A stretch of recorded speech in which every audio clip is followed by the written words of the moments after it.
Hello, I'm James Fitzsimons and welcome to the Career Scoop, a podcast all about career progression, advice and experiences aimed at assisting those who are in career transition.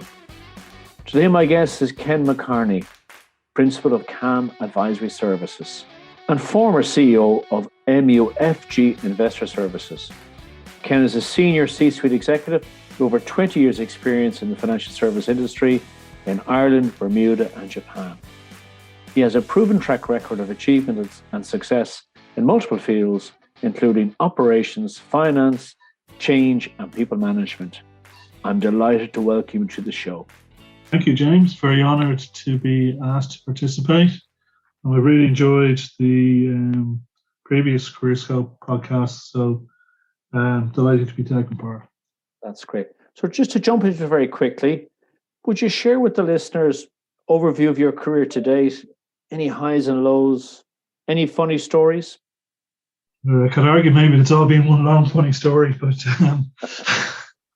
okay, well, I'll start right back at the beginning. So I left school in 1987, St. Paul's College, Raheny. And from there, I went to DIT, the College of Commerce and Mines, as it was at the time. And 5 years later, after a little bit of pivoting, I came out with a degree, BSc Management from Trinity. And from there, I'd always wanted to be an accountant. Accountancy was my favourite subject at school. And my father was always very keen for me to be an accountant. He used to say that accountants are never out of work, boom or bust, you need accountants. So I eventually became articled with a small two-partner accounting firm. But it was bigger than it seemed in that the head partner was president of Old Belvedere Rugby Club and a few other Old Belvedere committees. He was chairman of the Irish and Leinster cricket councils and stuff like that. So he was a very well-connected guy.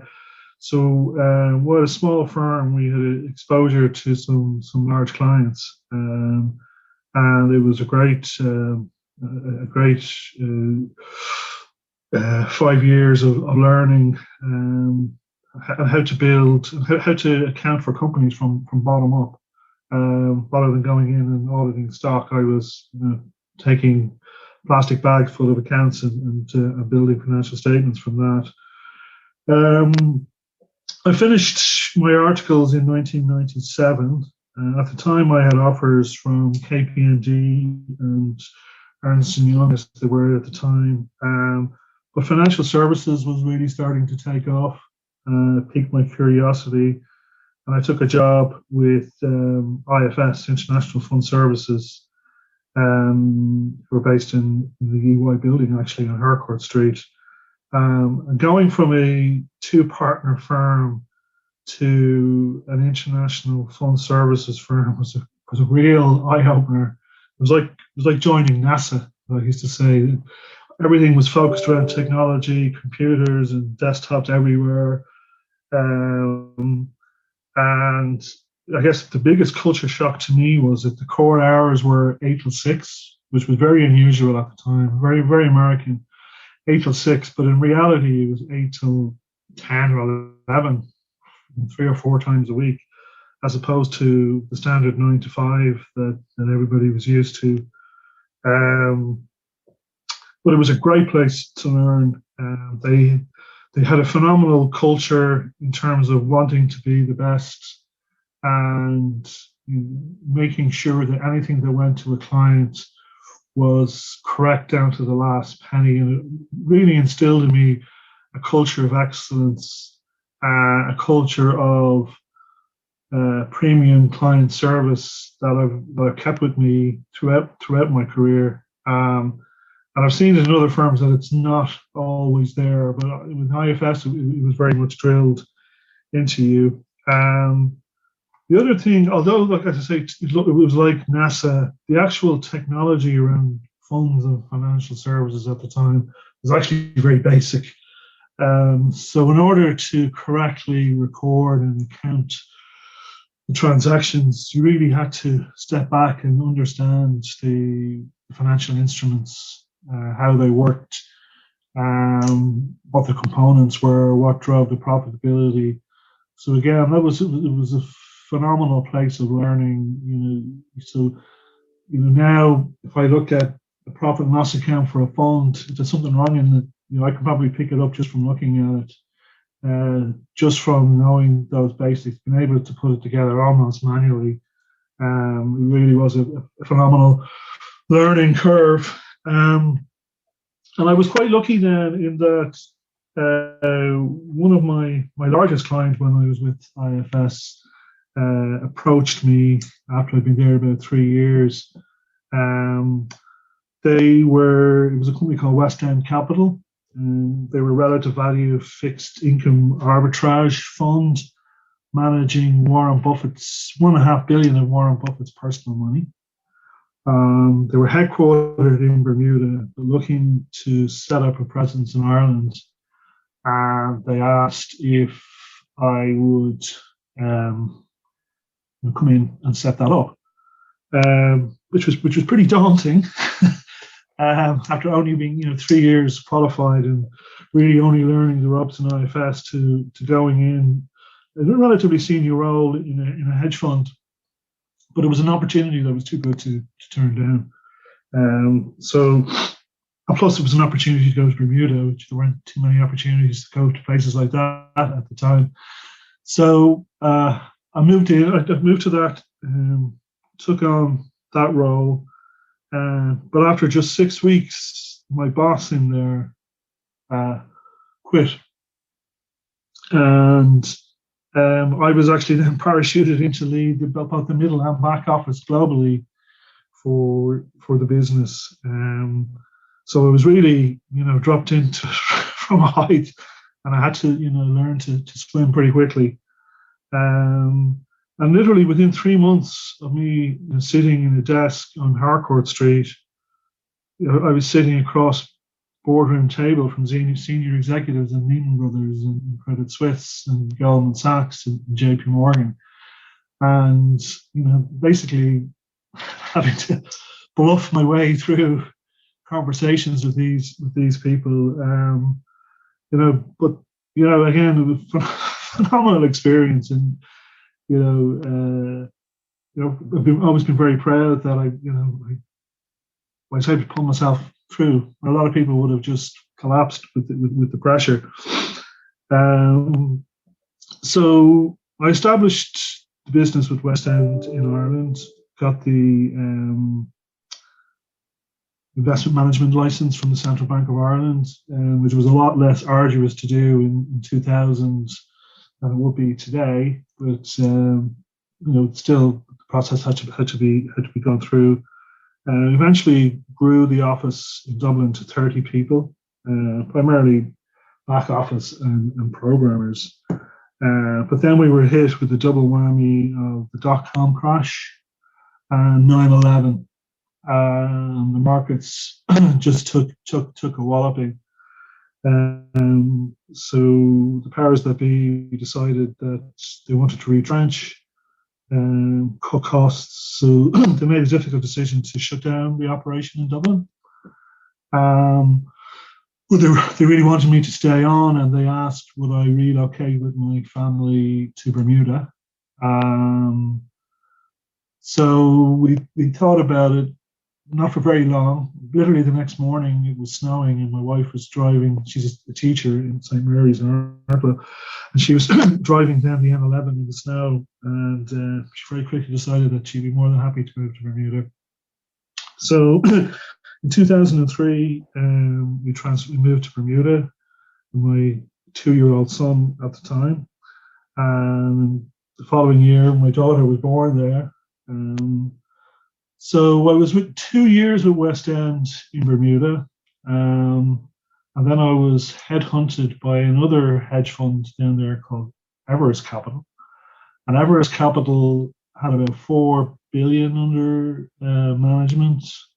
primarily emerging markets with a global macro strategy. Very difficult place to work. In Bermuda, people who didn't work there called Everest, Never Rest, had a reputation of being a real sweatshop and a difficult place to work. I went in with my eyes wide open, but it was a very, very difficult place to work. Most weeks it was 7 days a week, but I learned an awful lot there. I come from a fixed income background, and this was very much an equity, long-short equity shop, as I say, with an emerging market focus. So, I basically learned the other side of the business. But I also learned, probably more importantly, a lot about culture and how not to manage people. Because the couple of senior people that I reported to were micromanagers to the nth degree and very much sucked the life blood out of everybody. Those people were miserable there. And so what happened then was I had a real a life-changing and eye-opening moment. I had already made my mind up that we wanted to move back to Ireland. My wife had taken a career break, and it was 4 years. The most she could have taken was 5. So we planned to leave probably around the start of July 2007. Late May, I was diagnosed with cancer, testicular cancer. And I went into my boss at the time to tell him the news, fully expecting him to say, "Look, you're leaving in a month. Just, leave now, do whatever you need." The first thing he said to me wasn't, "Oh my God, that's terrible news." The first thing he said is, "You've got projects that you need to get finished before you leave this island. Are you going to get them done or not?" There was no emotional awareness on his part at all. And I said, "Well, I'm definitely making the right decision leaving this organization." So I had very successful surgery in Bermuda, moved back to Ireland and had a lot of follow-up radiation treatment and stuff like that. And I was lucky in that friends of mine in Bermuda had a fund administration business called Fulcrum. And when they heard I was leaving the island, they approached me and said that they had been looking at establishing a presence in Ireland for a number of years, but I'd never really got around to it or found the right person to set that up for them. So they approached me and said, would I do it? With everything going on, it was perfect for me. And it meant, I could take a few months off, recuperate, get the family settled back in Ireland. And then 1st of September 2007, I set up Fulcrum as employee number 1. Eventually grew that business to over 300 people, but there were a lot of bumps on the road on the way. In between my agreeing to join Fulcrum and actually starting, they were acquired by UK private equity firm 3i. They parachuted in an Indian gentleman who was ex-Infosys to run the business. So my first day on the job, actually, I had to fly to London to meet this gentleman. And the first thing he said to me was, I don't know why we're opening an office in Ireland. I don't want to have an office in Ireland. But the Fulcrum guys have made a commitment to you. So let's see how it goes for the next 6 months. So far from an ideal starting point, I was on the back foot from day one. And it's probably a miracle, actually, that I did succeed there. He had a vision from his Infosys days of replicating what he did with BPO, business process outsourcing in India, to the fund administration business. So he thought fund administration could be carved out into 10 distinct tasks, and that anybody could be slotted in along the way to get the task done, and be done very cheaply, and a time efficient manager from India. So where he and I crossed swords were, he, to my mind, was missing out the critically important element of the client-facing aspect. Having worked for an asset manager myself and having dealt with multiple administrators, I knew the importance of being able to pick up the phone to a knowledgeable person at the administrator and say, this doesn't look right, or can you give me some advice on this, or whatever. The model that he was trying to build was missing that component completely. And we clashed many times over the years, but I guess I got a pass because I was able to bring some new business into the Irish office, and I was hiring some really good people, resulting in a lot of business being transitioned from other offices into Dublin. So that side of the business was going very well. And in 2008, 3i financed the acquisition of Banker Butterfield in Bermuda's fund administration business, which came with offices in Guernsey, Halifax, Nova Scotia, Cayman, as well as Bermuda. And at that time, I was promoted to head of operations for Europe, and managing director of both Guernsey and the Irish office. And we integrated that business. And then the following year, our Indian colleague was let go. It became clear to the bean counters at 3i that the model he envisaged wasn't working. But I guess it's you've got to be careful what you wish for, because the guy that I headhunted him to replace him was actually a complete lunatic. He was an ex-senior guy at JP Morgan who had been out of work for 3 or 4 years with a serious illness, and I actually think the medication had got to him.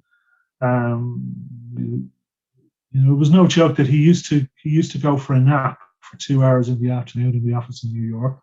So people were told not to look for him between the hours of 2 and 4 because he'd be having his nap. He in a client meeting one day, he arrived in late, and he apologized for being late, to say that he just saved a young girl's life out on the street. She was trapped under a car, and he developed temporary superhuman powers which enabled him to lift the car off this young lady and save her life. And I wasn't in the room at the time, but I know people who were, and I said, the clients were looking at each other going, who is this guy? He didn't last very long, but around about that time, the owners of Fulcrum had left around the time of the Butterfield transaction. So in 2010, late 2010, they, along with another private equity firm called Boston Ventures, acquired Butterfield Fulcrum. And they immediately told a handful of us that they had a very short window to exit. Their exit strategy wasn't 5 or 10 years, it was 2 or 3 years. I was made global head of operations at the time, and was selected as part of a 3-person team to get the business ready to be sold. So we had to look at the business from top to bottom, from side to side, completely understand the revenue generators, but more importantly, completely understand the costs, what costs were necessary, what costs weren't necessary, and to cut as much cost as we possibly could without impacting client service and without negatively impacting the value of the business.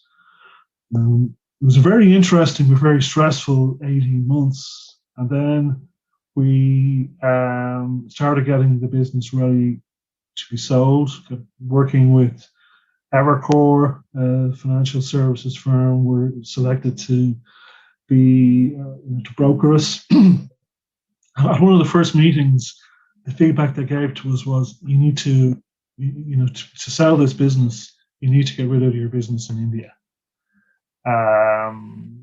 Potential buyers don't want to have business in India.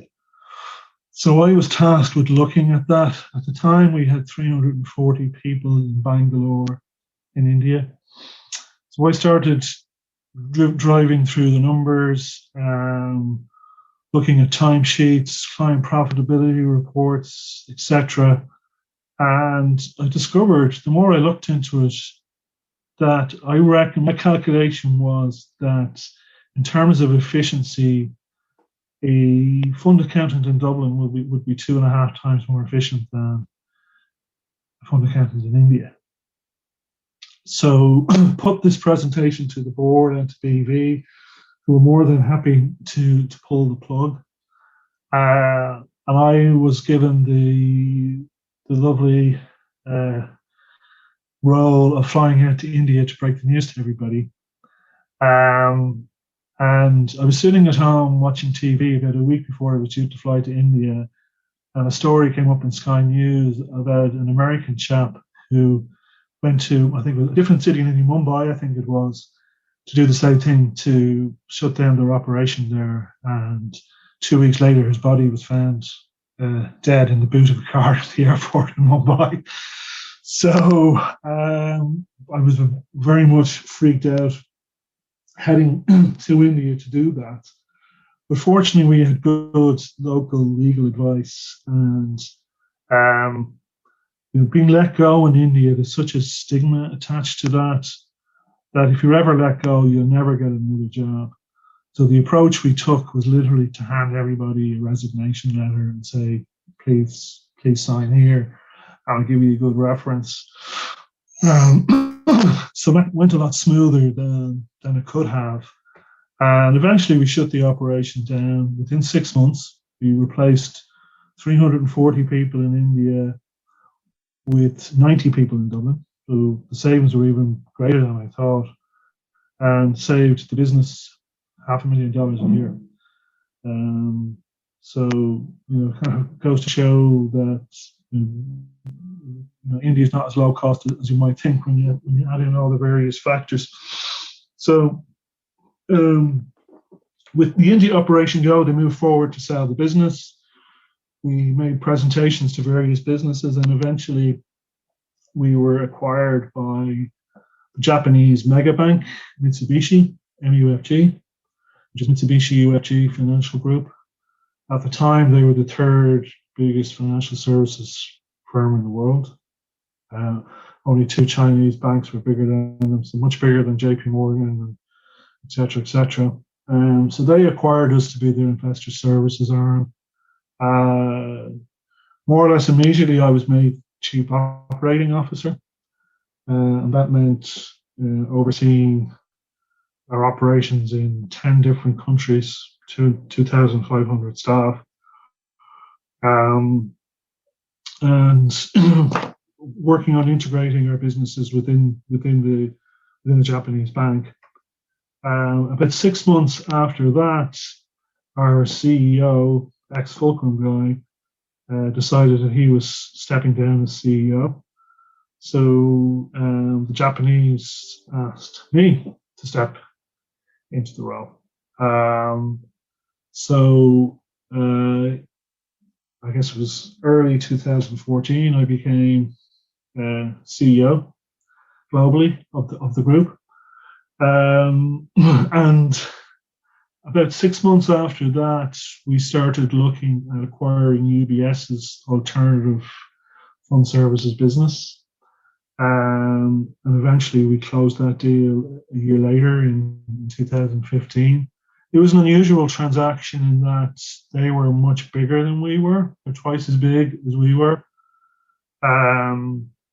So, and as part of the discussions, it was agreed that the CEO of the UBS business would become the CEO of the combined businesses, and that I would step back to being COO and become deputy CEO. But we would be joint CEOs for the first year, which is fine. And I actually, I was a bit, disappointed and upset at first, but I actually got on very well with the individual in question. So I went back to being COO and looked after the integration of the two businesses, which was a mammoth task, not just in terms of people, but technology, culture, and HR and finance, etc. And then at the end of 2017, at the start of a 5-year budget cycle, so the way big Japanese firms work on 3-year plans, 5-year plans, and these things are unbelievably important. So you may think, oh, how can I know what I'm going to do in 5 years' time? That's irrelevant. You're expected to deliver what you promised in 5 years' time. So our CFO quit at the start of that process. So, as tended to be the case, they looked at me as the safe pair of hands to go in and run that budget process. So for about a year, actually, I was COO and CFO until they got another COO in. And we got the budget process and everything across the line. But by then, it was almost 3 years since the end of the UBS transaction, and I had a retention bonus on the back of that transaction that expired at the end of 3 years. And to be honest with you, I was pretty much exhausted. We'd been through either acquiring or being acquired every year since I joined. I was on planes nearly every second week, whether it be Tokyo, Hong Kong, Singapore, Canada, Cayman, Bermuda, Guernsey, all very nice places, but they weren't sending me to Beirut or anything like that. But when you're living out of a suitcase and going from airplane to hotel to office, it really starts to take its toll on your health. You're eating terrible food, on your family life, and I decided that I needed to step away, or I was going to send myself to an early grave. So reluctantly, we agreed to part ways. I was put on gardening leave for 6 months, which was great. I called it golf leave for 6 months. And at the end of that time, just as fortune would have it, as it came to the end of the 6 months, I was approached by one of my former clients in MUFG, who were looking to set up an investment management business that would identify and build funds and other financial products to be targeted at retail investors in Japan. And with my background in MUFG, obviously I was attracted to them. They wanted me to come in as CEO, which I did. And it was great fun while it lasted. We were about a year getting everything in place. And as can happen with the startup business, literally at 1 second to midnight on the night at the 11th hour, the folks who were going to fund the business pulled the funding. Their investment committee decided that they wanted to spend their yen in other areas. So by that point we literally had no money left in the business. So I decided it was time to step away. And shortly after that, I think that we first met, actually, Jane. And now I am working on setting up my own advisory business, AAM Advisory Services Limited. I'm looking to take extensive knowledge, a multidiscipline knowledge that I've built up over 25 years, and take that and hopefully use that knowledge to pass on to others or to help other businesses tackle problem areas and come out of it as more successful businesses. So I'm just about getting ready to launch that, and hoping that it's the next success story. So that's sorry, I hope I haven't bored you to death, but that's been my career to date. That's a fabulous story, Ken. And what I'm saying is, I mean, obviously you kind of just slipped in that you had cancer and you had to kind of navigate that, and then your new company that you're going to set up to advise kind of companies and people. When you look back, and it sounds to me that you're up for the challenge. Would you have done anything differently? Because obviously you said at the end of it you'd run out of gas, and if you're traveling the world and those type of iterations of private equity takeovers and the movement, would you be doing something different with the knowledge you have now, or is that just the way you're built? I think it's just the way I was built. I've always been the type of person that would put my hand up and volunteer for extra work, or to help out. Want to be busy, want to be challenged. So the reality is, I mean, maybe if circumstances had been slightly different, I might have been happy to go down different roads. But I don't actually, in hindsight, I don't really think I would change any of it. I've been very lucky. Though I think the companies have also been lucky to have me, but very lucky with where my career is going. That's great. And now into a new departure, which you'll be able to recycle and support lots of people out there who will need the kind of someone who's been through those places and through those situations. But I mean, it's funny because when I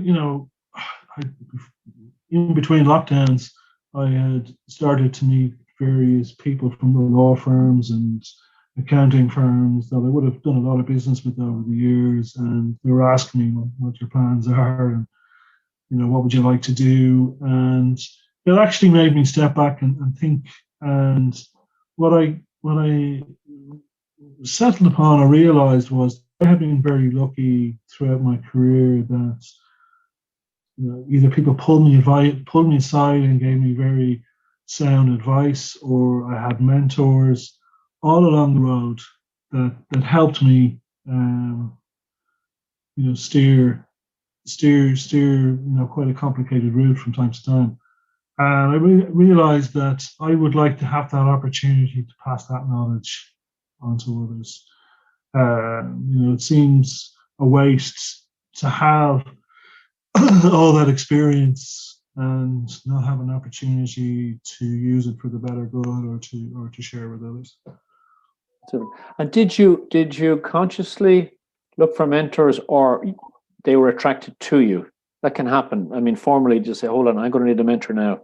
When I'm 25 or 30, and like it sounds like the partner in that practice had a great influence on you and on how he or they approached their work outputs. I think it's funny, in my first few roles, they kind of came to me. I didn't necessarily go looking for them, because to be honest with you, I was very green and raw behind the ears and wouldn't have understood the value of a mentor. But the sage advice, I got. I mean, for example, I was very lucky when I went to IFS in that the supervisor I was working with, not long after I started there, took me out to lunch, and she just started asking me, what I wanted from my career, and I was quite honest. I said, look, I'm ambitious. I want to succeed. What do you think I need to do? And her advice to me was literally, as soon as we get back from lunch, ask to make an appointment with the MD in the office, and just tell her that. Say, look, I'm here to work hard. I'm ambitious. I do realize that I have to, put the hours in, but that this is a growing organization. I realize, or can see that opportunities are going to arise, and just, I'd like to be kept in mind in the future if anything does come up. And I did that. When I got called up to her office, and I was shaking, scared out of my life, and I had learned off what I was going to say, and I did. And she just turned around to me and says, "You're exactly the type of person we want in this organization." She gave me a pay rise on the spot. And I would say within 6 months, I was running my own team, and it was just an upward trajectory from there. And it made me, that made me appreciate the power of sound advice and having people to talk to and getting ideas, and telling you who the right people in the organization to approach are and how they should be approached. And from that day forth, I sought out mentors then. Yeah, so it's really interesting. It's such a simple, but obviously you said, "I'm going to do this," and if I think, was that Mary Murphy? Mary Murphy, yes, back in the day. And just moving on to another topic around, because you've moved in through multiple different cultures. Do you want to share some of the appropriate, dealing with, like, you've Japanese culture, you have Irish culture, you've got the kind of the mid-Atlantic Bermuda culture, plus then private equity culture coming in, which is slightly different news. Anything you want to share about how you were able to just understand? And it's a great question, and it's something that's probably overlooked from time to time. So, I've had a few culture shocks, shall we say. So, even going from the small accounting firm to working for a New York-based asset management firm, and at the time I would have been growing up was always. I was the youngest of 6 kids, and quite protected and sheltered, and I was quite a very shy, not necessarily outgoing individual, and dealing with with Americans, I learned that I needed to slow down my speech so that they could understand me, and that they don't really get shyness. They think shyness is being rude. And I really just had to get out of my comfort zone and engage with them. And then you would have good working relationships with them. Me saying, "Oh, I don't want to be picking up the phone to that individual because I'm a bit shy," that's not going to fly. It's just the way the Americans are. When you go over there, it's the exact same thing. So that was a critical, I think, learning point in my career. You mentioned the mid-Atlantic, living in Bermuda. It's not in the Caribbean. It's very much the Caribbean mentality, and very strange. You kind of have the expats versus the locals. Quite sad in a way, in that they don't tend to mix as well as they should, bar in the office. Expats used to joke with Bermudians. They would always say, "It's not my job." It's not my job. And that was just their mentality, and that's the way they wanted it. That's fine. Completely alien to me, who it's not my job. Was really never in my vocabulary. I was always willing to do anything or what was required to get the job done. But at the same time, you need to respect other people's cultures, and not everybody can have that approach. But the biggest culture shock, very much so, was the Japanese. Very, very different to Western culture. They're very, very confident in themselves, and to the point of almost being racist and seeing themselves as being a superior race. I was quite lucky in that a few weeks before our transaction closed, I was actually playing golf with a guy in Paris Cork Golf Club who I'd never met before. who had spent many years with Anderson Consulting, or Accenture as it is now. And he had spent a lot of time working with Japanese companies. And his advice to me was, give them what they want when they want it, and you'll have a very successful career with the Japanese. And I took that on board. And it was very, very sage, because I did what a lot of people struggle with the Japanese is they may ask you for the same thing 10 different times. It's slightly different. And the reason for that is that they operate a kind of very civil service type of culture and organize in a military type of fashion. So you've the top guy, and then you've got all the different layers of people underneath. And the people underneath could actually be working for 4 or 5 different top guys. So the top guys may be asking for something slightly different in their reports. And that's why you're getting the same requests all the time, slightly different information. A lot of the people in the early days of MUFG left because they just couldn't put up with that. But, you give them what they want. They're bigger than you, they're the owners. But learning to deal with them was difficult. I would say it took me about a year. If you have a budget request, it probably took me about a year to realize that if you ask them for something and they say maybe, that's a very definite no.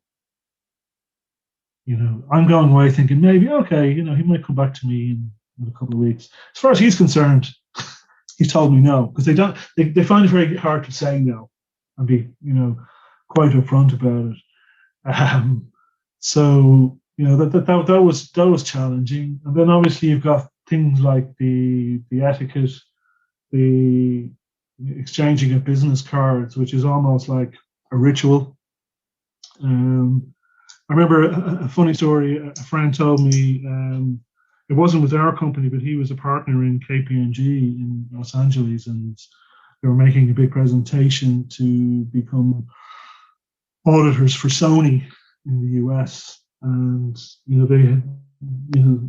KPMG took it so seriously that they sent the people who were going to be part of the presentation on specific training courses on how to deal with the Japanese in the meeting. And they came in and there was bowing and changing of cards and everything was fine. And he said, about half an hour through the meeting, one of the junior guys he looked over was daydreaming, staring out the window, picking his teeth with one of the Japanese guys' business cards. And he said, surprisingly, they never heard from them again. They didn't even get a thank you very much for the meeting.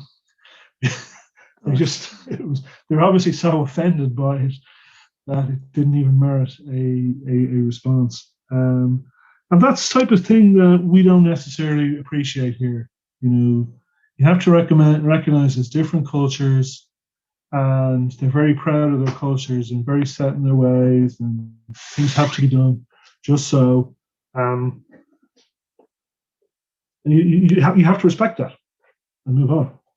Yeah, that's interesting. Actually, that leads me on to another question. What do you, think of that junior person with the Japanese business card. Is that one of your, when you look interviewing people or looking at people to hire, is that one of the things you looked just in case they do that and they don't get hired? Or what do you look for in people in a more serious note? What are you looking for people when you're hiring people from a graduate right up to the kind of C-suite? Well, when I was looking for someone, I take a step back because when I was building the company in Ireland, the type of person that I was looking for and required at that time was far different from when we were 300 people. So initially, I was very keen to meet people who stand on their own 2 feet, who I knew were going to be able to hit the ground running, who had a type of personality, can do, will do type of personality, that was going to settle into a group of 10 or 20 people, will not rub anybody the other way or the wrong way, and I knew that they could be trusted to do what they were required to do and require almost zero oversight.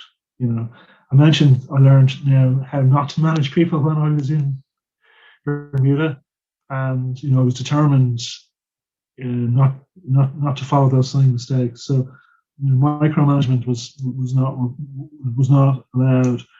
One of the things I did implement immediately, though, was there was one or two bad mistakes initially, and I learned quickly that people can bluff interviews.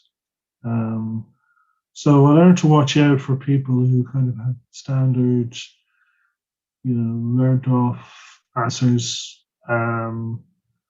And I implemented a little case study.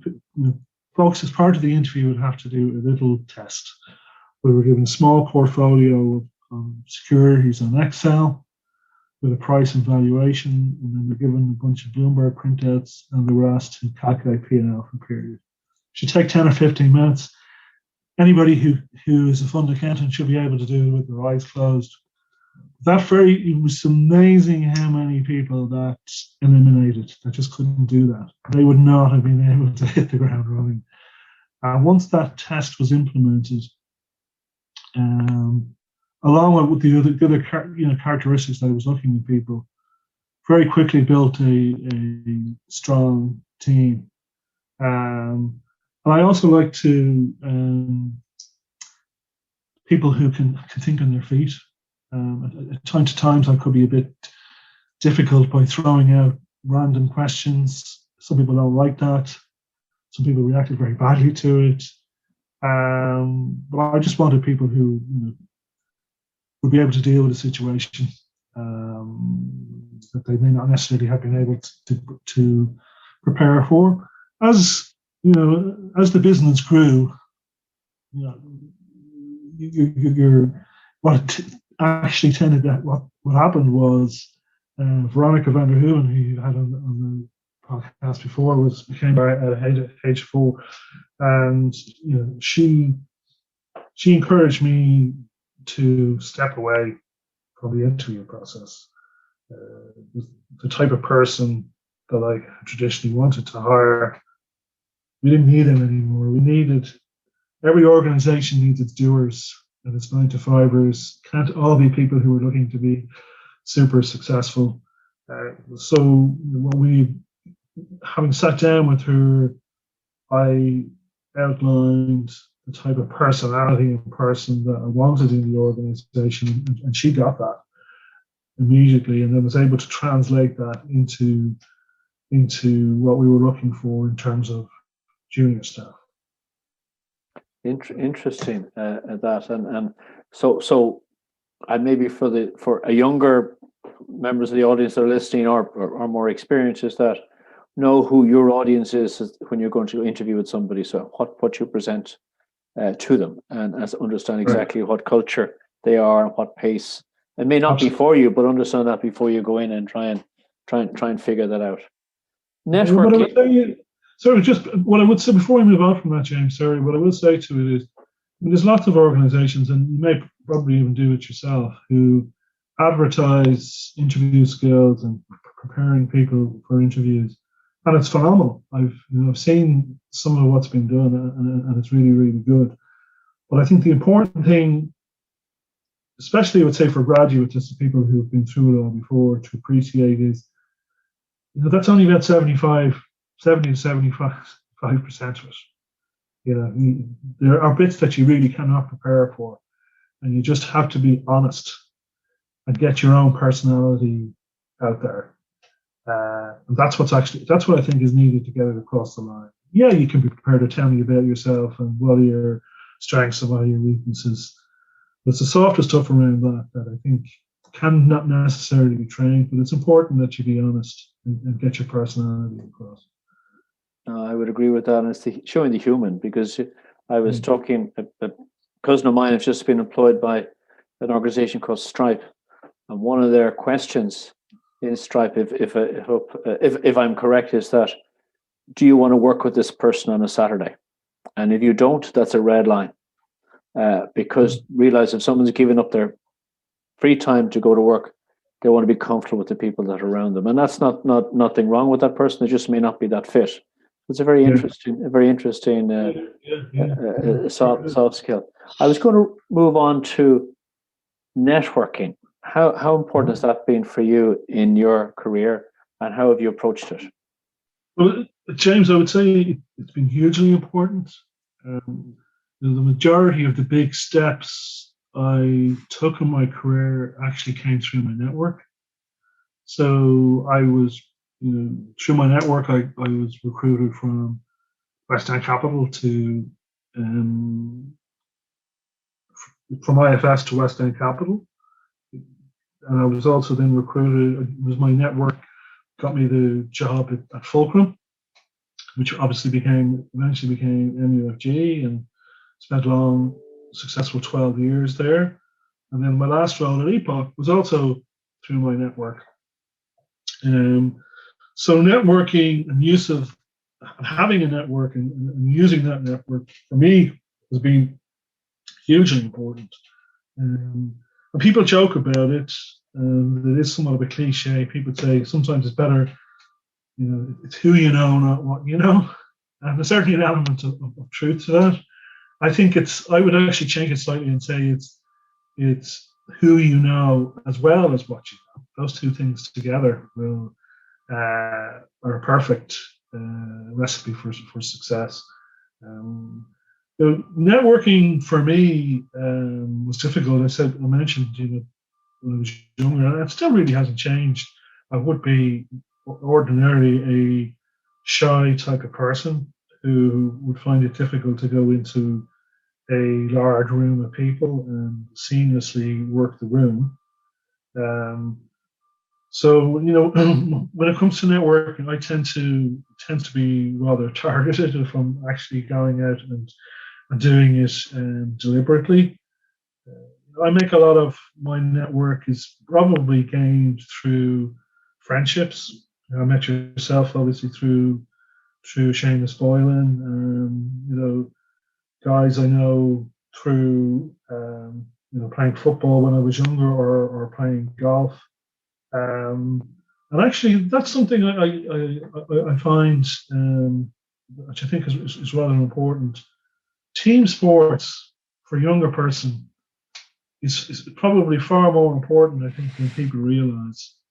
I've seen it myself up in the golf club with some of the younger guys who, phenomenal golfers, but they're 19, 20 years old and they really have no personality. That type of, if they had been part of a soccer team or a rugby team or a cricket team, I think that would bring that personality on. And it helps you to survive in the workplace environment as well. The ribbing that you might get in the dressing room, you're not going to be upset if someone makes a joke about you in the office or something like that. Team sports are critically important in many ways, and obviously, networking is a huge benefit on the back of that.